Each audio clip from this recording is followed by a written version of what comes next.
ভয়াবহ অগ্নিকাণ্ডে পুড়ে খাওয়া কাঠি দোকান ঘর দমকলের 4টি ইঞ্জিন এসে স্থানীয়দের সহযোগিতায় প্রায় 1.5 ঘন্টার প্রচেষ্টায় আগুন আয়ত্তে আনে। ঘটনা বৃহস্পতিবার রাতে পানিসাগর বাজারে। রহস্যের আগুনে পুড়ে ছাই হলো বাজারের 8টি দোকান ঘর। ঘটনা বৃহস্পতিবার রাতে পানিসাগর বাজারে। হঠাৎ করেই বাজারের একটি দোকান ঘর থেকে আগুনের লেলিহান শিখা দেখতে পান স্থানীয়রা। মুহূর্তের মধ্যেই বাতাসে ভর করে আগুন অন্যান্য দোকানগুলিতে ছড়িয়ে পড়ে।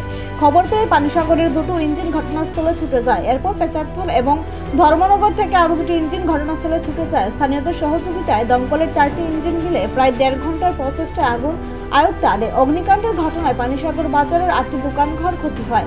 এছাড়াও আরো 4টি দোকানও ক্ষতিগ্রস্ত হয়, তবে অগ্নিকাণ্ডের সূত্রপাত জানা যায়নি। দমকলের আধিকারিকরা জানান, অগ্নিকাণ্ডের ঘটনায় ক্ষয়ক্ষতির পরিমাণ 40 লক্ষ টাকার উপর হতে পারে। এই অগ্নিকাণ্ডকে কেন্দ্র করে পানিসাগর বাজার ও সংলগ্ন এলাকায় জনমনে তীব্র চাঞ্চল্য ছড়ায়।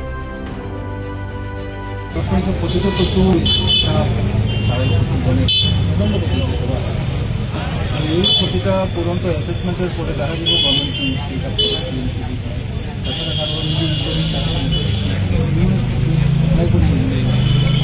আপাতত আমার ডিজাস্টার ম্যানেজমেন্টের গভর্নমেন্টের কিছু ফান্ড আছে, ইমিডিয়েট রিলিফ যারা প্রতি সে রুলস ফলো করার পরে ডিজাস্টার ম্যানেজমেন্টের যে রুলস আছে রুলস ফলো করে আমাদের এজেন্ট সাহেব রিকোয়েস্ট করছি পারের যাতে 1 লাখ টাকা করে আপাতত পায়।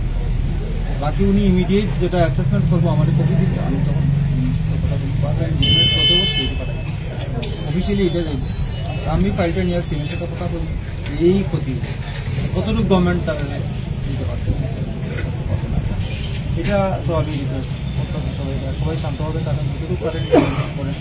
আপনারা ইনকোয়ারি বা যারা তাড়াতাড়ি ইনকোয়ারি করেন তাদের ইনকোয়ারির কথা করে মোটামুটি আপনার ক্ষমতা অনুসারে এইটাই 1 লাখ টাকা যে দেওয়ার উদ্দেশ্যই হইল যাতে এই টেম্পোরারি সেটটা আবার বানানো যায়। পারমানেন্ট তো করা যেত না, যদি যাদের ইনকাম দেওয়াও যাতে চালু করা যায় এটাই উদ্দেশ্য। আপনারা একটু ধৈর্য ধরেন সবাই যারা যারা ক্ষতি হয়েছে। আমরা একটা সরকার দেখবো, সরকার তো বন্ধ করি যাতে কারো ক্ষতি না হয়। এই রেসিপিটা ন্যাচারাল ক্যামেরা কিছু নিজস্ব প্রতিনিধি রিপোর্ট, এশিয়ান টাইমস।